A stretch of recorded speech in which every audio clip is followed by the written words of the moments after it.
berarti dia memiliki prestasi yang tertinggi dalam Islam. Dan masing-masing orang diberikan oleh Allah Subhanahu wa taala potensi yang berbeda-beda. Baik, selanjutnya jamaah yang dimuliakan Allah Subhanahu wa taala, di kesempatan kali ini insyaallah kita akan belajar tentang bagaimana cara ikhlas dalam beramal. Dan ikhlas merupakan sumber kebahagiaan bagi para hamba Allah Subhanahu wa taala. Sebelumnya kita sampaikan permohonan kepada orang tua yang membawa putra-putrinya, mohon untuk dijaga dengan baik, ajak mereka untuk turut belajar agar tidak mengganggu jamaah yang lain. Hadirin yang dimuliakan Allah Subhanahu wa taala, Allah berfirman dalam Al-Qur'an menyebutkan janji iblis. Pada saat iblis itu diusir oleh Allah dari mana? Dari surga. Kenapa iblis diusir oleh Allah dari surga? Karena dia menolak untuk mentaati perintah Allah sujud walaupun sekali. Dia menolak untuk mentaati perintah Allah agar bersujud walaupun hanya sekali. Allah usir iblis dari surga. Dan dia menyatakan kesombongannya kenapa dia tidak mau bersujud kepada Allah, tidak mau bersujud kepada Adam, yang itu merupakan perintah Allah. Maka iblis mengatakan, qala rabbi bima aqwaitani la uzayyinanna lahum fil ardi wa la ughwiyannahum ajma'in. Iblis mengatakan, wahai Rabbku, disebabkan engkau telah mengusirku dari surga dan ngecap diriku sebagai orang yang sesat. Iblis dicap oleh Allah Ta'ala sebagai makhluk yang sesat, yang tidak akan mungkin dia bisa menjadi orang yang bertaubat. Iblis tidak mungkin menjadi makhluk yang bertaubat. Maka dia mengatakan, la uzayyinanna lahum fil ardi, akan aku goda mereka ketika tinggal di muka bumi. Wala ughwiyannahum ajma'in, dan akan aku sesatkan mereka semuanya. Ini janji iblis. Lalu ada manusia yang dikecualikan dalam janji iblis ini. Siapakah yang dikecualikan itu? Iblis mengatakan di lanjutan ayat, illa ibadaka minhumul mukhlasin, kecuali para hambamu yang ikhlas di antara mereka. Illa ibadaka minhumul mukhlasin, kecuali di antara para hambamu yang ikhlas di antara mereka. Sehingga hamba-hamba yang ikhlas ini oleh iblis, dia menyatakan gak sanggup untuk menggoda mereka, tidak sanggup untuk mempengaruhi mereka, sebab mereka adalah hamba-hamba Allah yang seluruh amalnya diniatkan untuk Allah Subhanahu wa taala. Dan Allah tidak ridha ketika ada hamba yang beramal dengan ikhlas untuk Allah, ketika ada hamba yang perjuangan hidupnya, aktivitasnya ditujukan untuk Allah, kemudian tidak kesampaian disebabkan karena diganggu oleh iblis. Karena amal ini murni untuk Allah, maka hamba semacam ini amalnya dijaga oleh Allah Ta'ala, sehingga iblis memberikan pengecualian. Pada waktu dia berjanji untuk menggoda Bani Adam, karena dendam dia kepada Bani Adam, illa ibadaka minhumul mukhlasin, kecuali di antara hambamu ya Allah yang ikhlas dalam beramal. Masya Allah. Ibaratnya begini jamaah yang dimuliakan Allah, dalam beramal kita diperintahkan oleh Allah Subhanahu wa taala untuk ikhlas. Wa ma umiru illa liya'budullaha mukhlishina lahuddin. Tidaklah mereka diperintahkan kecuali agar mereka beribadah kepada Allah dengan mengikhlaskan amalan kepadanya. Dan ketika amal itu dilaksanakan secara ikhlas, tujuannya berarti hanya satu. Tujuannya hanya satu, Allah Subhanahu wa taala. Saat amal itu tujuannya satu, Allah tidak ridha ketika amal ini digagalkan oleh musuh besar manusia, yaitu iblis. Maka Allah jaga orang yang seperti ini amalnya, sehingga kalau ada orang yang beramal dengan ikhlas, maka iblis mengaku tidak sanggup untuk menggodanya, sebab orang seperti ini amalnya dijaga oleh Allah Subhanahu wa taala. Saat dia bersumpah, la uzayyinannahum fil ardi wa la ughwiyannahum, akan aku sesatkan mereka, aku goda mereka. Iblis mengatakan illa ibadaka minhumul mukhlasin, kecuali di antara hambamu yang ikhlas. Baik, karena itulah jamaah di belakang Allah, salah satu di antara orang yang mendapatkan perlindungan dari Allah dari godaan iblis adalah mereka yang berusaha untuk mengikhlaskan amal perbuatannya. Selanjutnya, kita akan belajar bagaimana caranya agar bisa menjadi hamba yang ikhlas. Sebab perjuangan untuk jadi hamba yang ikhlas berat atau ringan? Berat atau ringan? Kenapa berat, Pak? Karena ikhlas itu tidak memberikan sepeser pun jatah bagi hawa nafsu. Orang yang ikhlas tidak memberikan jatah atas pekerjaan yang dia lakukan bagi hawa nafsunya. Sementara hawa nafsu minta jatah. Apa jatah hawa nafsu? Dia mendapatkan pujian dari orang lain. Dia mendapatkan sanjungan dari orang lain. Atau kalau tidak ada orang lain yang memujinya, dia mendapatkan pujian dari dirinya sendiri. Pujian dari orang lain, harapan untuk mendapatkan pujian dari orang lain dengan menampakkan amal di hadapan orang lain, dengan menceritakan amal di hadapan orang lain, penyakitnya disebut dengan riya dan sum'ah. Hawa nafsu punya jatah di situ. Dipuji orang, disanjung sama orang. Hawa nafsu punya apa? Jatah. Kalau tidak ada orang lain yang memuji, dirinya sendiri memuji dia sendiri. Sehingga hawa nafsu juga punya jatah, karena dia juga dipuji oleh dirinya sendiri. Bentuk dipuji oleh dirinya sendiri, bentuknya apa, Pak? Itulah penyakit ujub. Sehingga ketika tidak ada orang lain yang memujinya, dia ujub dengan sendirinya, dia memuji dirinya sendiri. Dan itu dua penyakit hati, karena orang itu ingin mendapatkan jatah, atau hawa nafsunya ingin mendapatkan jatah dari kelelahan beramal yang dia lakukan. Kalau tidak mengharapkan pujian dari orang lain, dia mengharapkan pujian dari dirinya sendiri. Maka penyakit yang paling tinggi orang itu menjadi tidak ikhlas, pertama, kelompok riya dan sum'ah. Yang nomor dua, kelompok ujub yang itu timbul dari diri sendiri. Sehingga para ulama mengatakan, ar-riya'u syirkun bil ghair, wal ujbu syirkun bin nafsi. Sikap riya itu menyekutukan Allah dengan makhluknya, dengan orang lain. Sedangkan ujub menyekutukan Allah, berbuat syirik dengan dirinya sendiri. Bisa enggak, Pak, orang itu memuji dirinya sendiri, Pak? Bisa, Pak? Banyak kasusnya, Pak. Sehingga kadang orang ketika beramal, suasana yang ada pada dirinya seolah-olah dia sudah bau surga, seolah-olah dia sudah punya jasa, seolah-olah dia sudah punya peran besar bagi Islam. Dia merasa dirinya hebat dengan praktek amal yang dia lakukan. Itulah contoh ujub disebabkan karena dia memuji dirinya sendiri. Dan hawa nafsu selalu mengejar itu, minta jatah dia. Kamu capek, kamu lelah, aku harus punya jatah. Sehingga setiap kerja yang dilakukan oleh manusia, dia ngambil peran. Kalau bisa, saya mengambil bagian dari pekerjaan yang dia lakukan. Di saat itulah dia terjangkiti dengan penyakit ujub. Dan itu bisa merusak sikap ikhlas seorang hamba ketika beribadah kepada Allah Subhanahu wa taala. Karena itulah jamaah dimulakan Allah Subhanahu wa taala, penilaian manusia terhadap amalnya tidak hanya diukur dari lahiriahnya, namun penilaian manusia terhadap amalnya juga diukur dari suasana batinnya.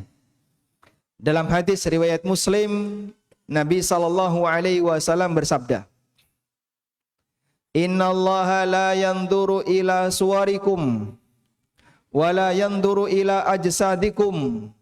Allah tidak melihat muka kamu. Allah tidak lihat wajah kamu. Allah juga tidak melihat badan kamu. Mau gede, mau kurus, mau gagah, mau pendek. Semuanya makhluk.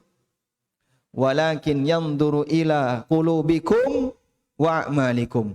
Namun yang Allah perhatikan adalah hati kalian dan amal perbuatan kalian. Sehingga kita akan dihisap oleh Allah Subhanahu wa taala lahir batin. Allah menghisap batin kita, hati kita, ketika beramal. Dan Allah juga menghisap amal kita, lahiriah kita. Apakah amal lahiriah ini sudah sesuai petunjuk Nabi sallallahu alaihi wasallam ataukah belum?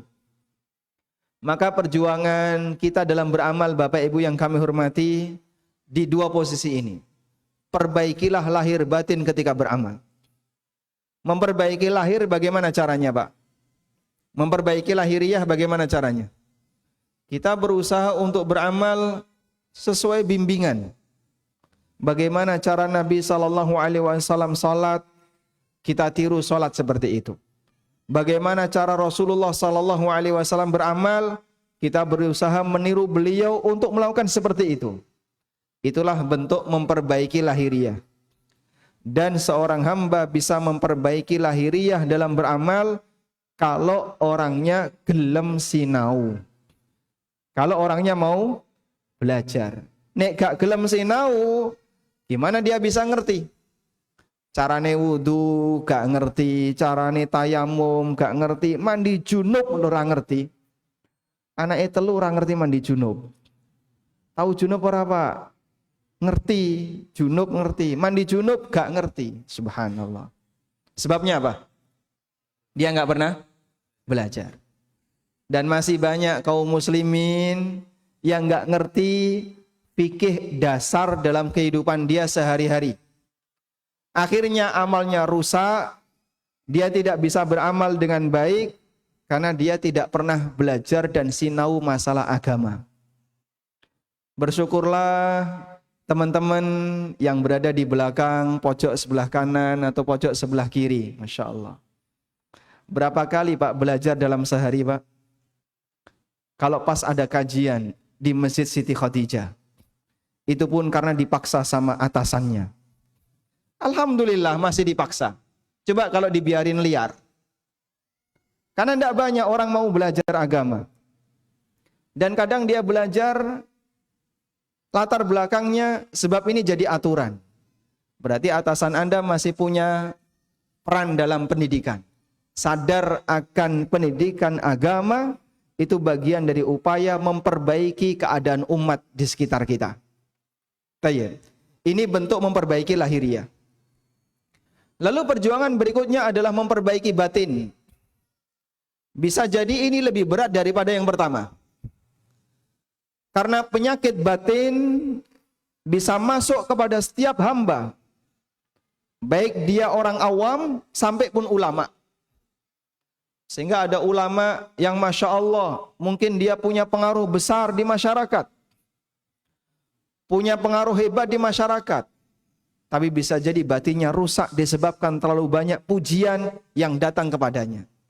Sebab salah satu di antara fitnah yang menjangkiti manusia adalah pujian dari makhluk kepada makhluk.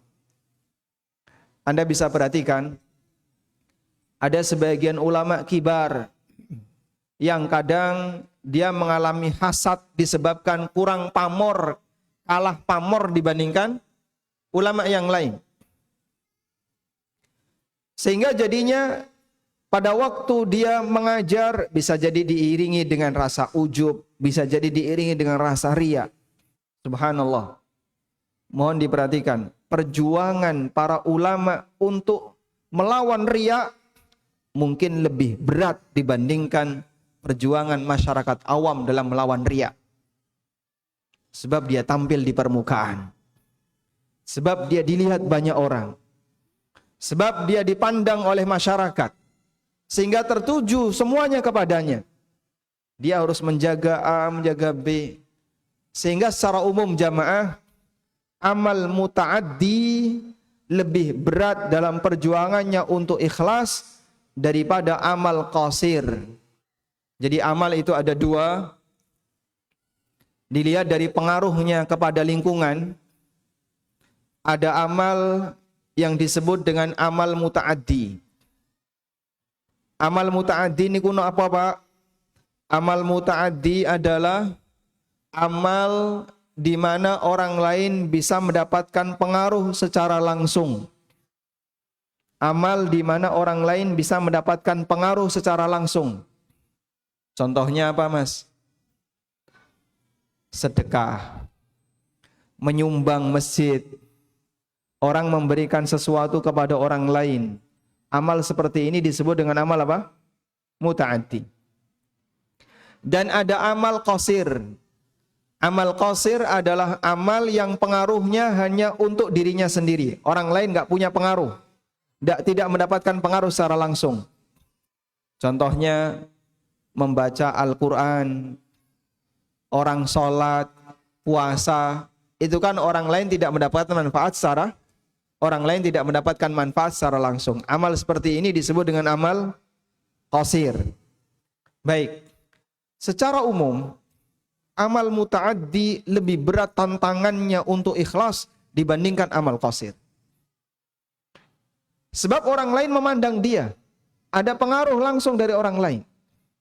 Maka terkadang ada orang membutuhkan banyak perjuangan ikhlas dalam amal muta'addi dibandingkan amal qasir. Saya pernah melihat ada orang sedekah 2.000. Setelah dia ngasih uang 2.000, dia bilang, ojo lali didongakno, jangan lupa didoakan, tak anteni. Langsung sama yang menerima uang tadi, kula dongakno mugi-mugi jenengan rezekine luas, jodone lancar. Padahal sudah punya istri ya. Nanti anaknya sehat, selalu ini, selalu ini. Masya Allah. 2.000 Pak, didongakno sak dawane kaya ngono. Mong 2.000 Pak. Dia berharap seperti itu, kenapa? Karena dia menginginkan ada bagian yang bisa dia dapatkan dari amal yang dia lakukan. Itulah amal muta'addi. Lebih berat tantangannya untuk ikhlas dibandingkan amal qasir. Karena itu jamaah yang dimuliakan Allah Subhanahu wa taala, dalam melakukan amal semacam ini kita sama-sama belajar. Saya belajar bagaimana untuk bisa ikhlas, Bapak Ibu juga belajar bagaimana untuk bisa ikhlas. Semoga dengan ini Allah Subhanahu wa taala menerima amal kita. Baik. Sekarang kita akan bacakan bagaimana keterangan dari para ulama terkait masalah perjuangan untuk ikhlas dan bagaimana yang mereka sampaikan berkaitan dengan masalah membangun ikhlas. Allah Subhanahu wa taala mengumpulkan manusia di padang mahsyar sesuai dengan kekuatan niat yang ada pada dirinya.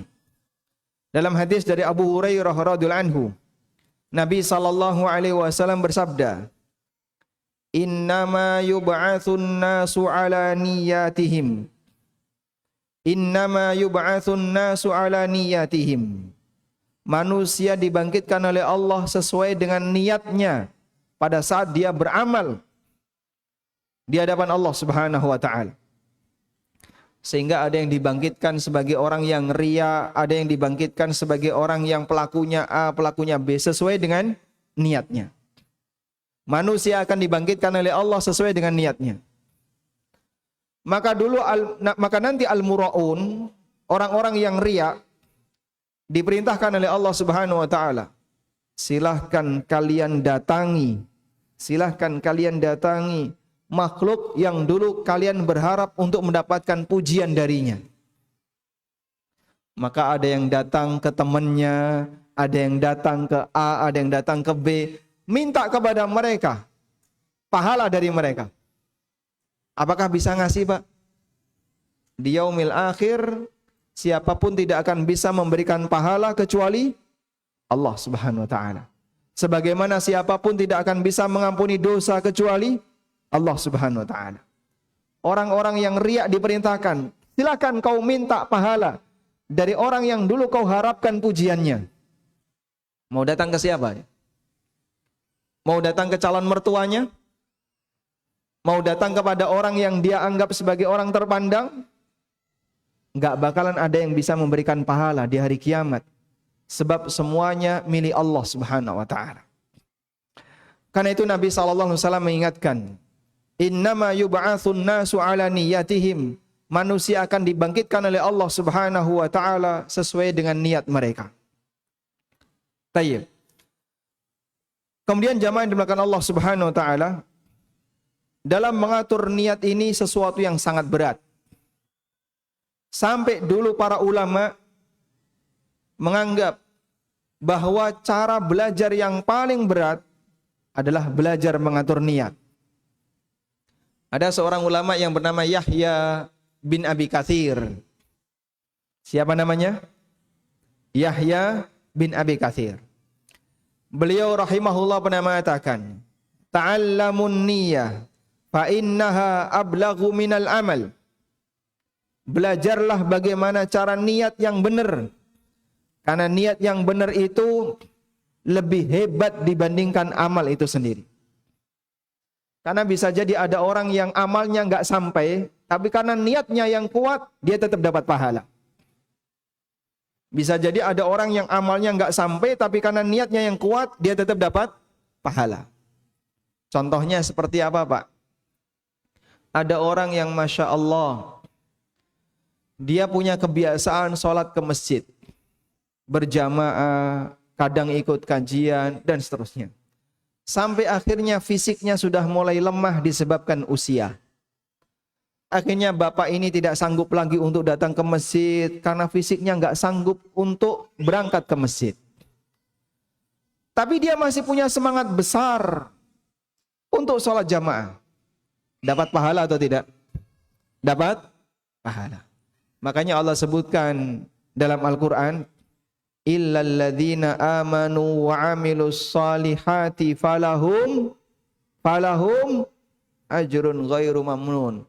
Kecuali orang yang beriman dan beramal saleh, dia mendapatkan pahala yang terus mengalir. Kata Ibnul Muhallab, salah seorang ulama mazhab Malikiyah. Masya Allah. Mungkin bisa ditenangkan dulu.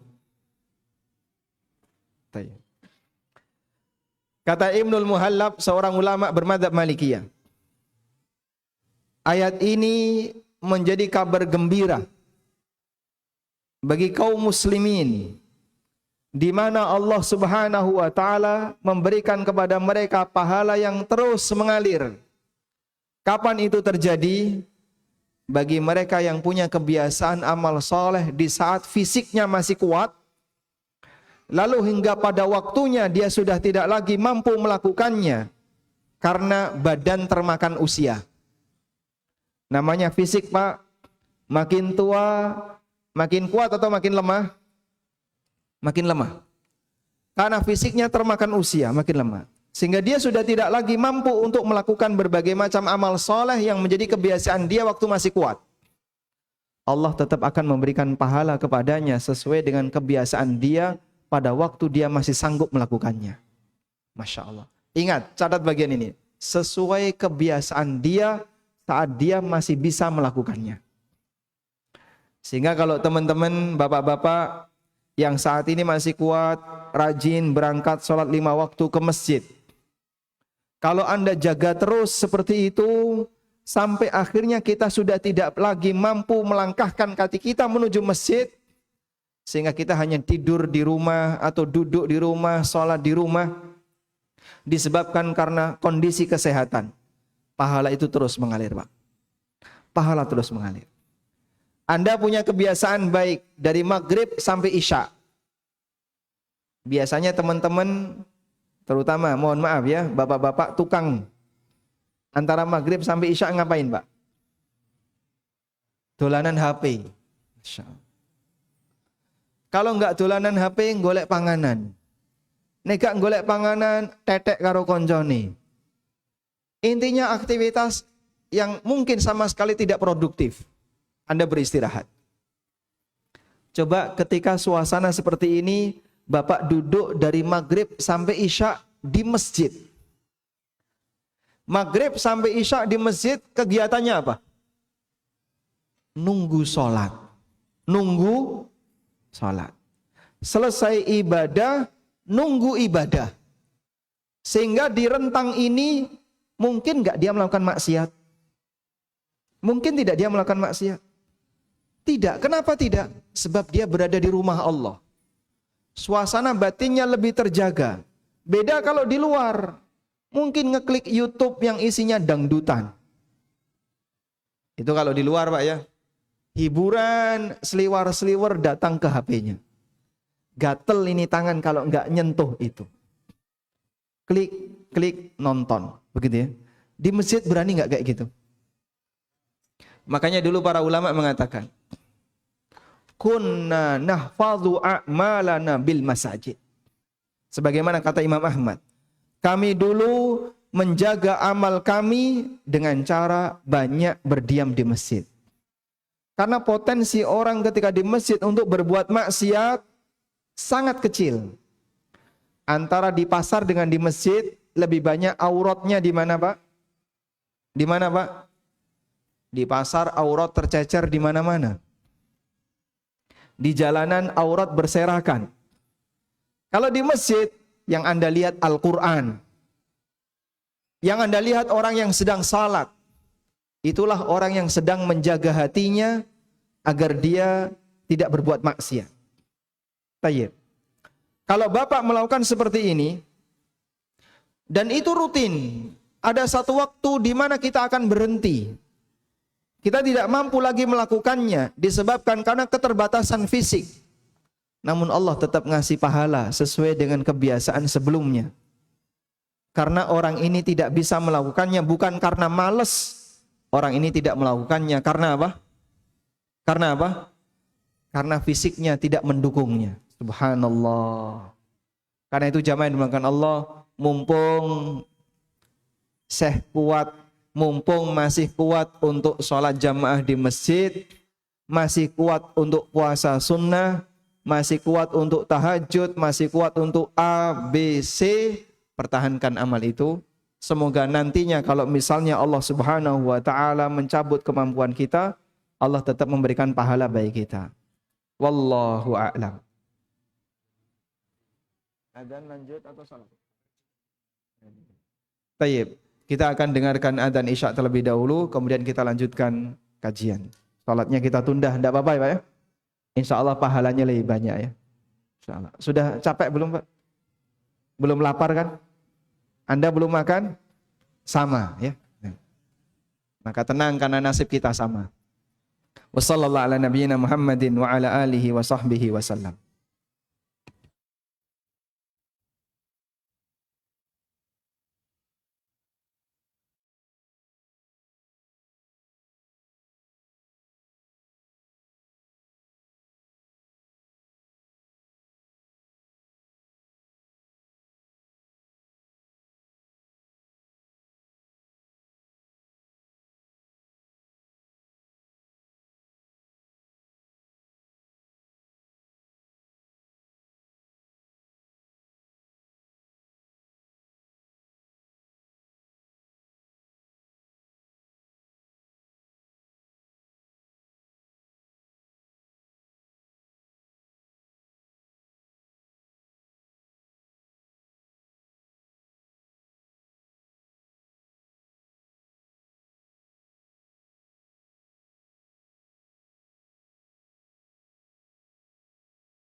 Sehingga kadang di awal kelihatan ikhlas, tiba-tiba sampai akhirnya beliau berhasil menyampaikan sebuah hadis dan berkali-kali diam di tengah jalan.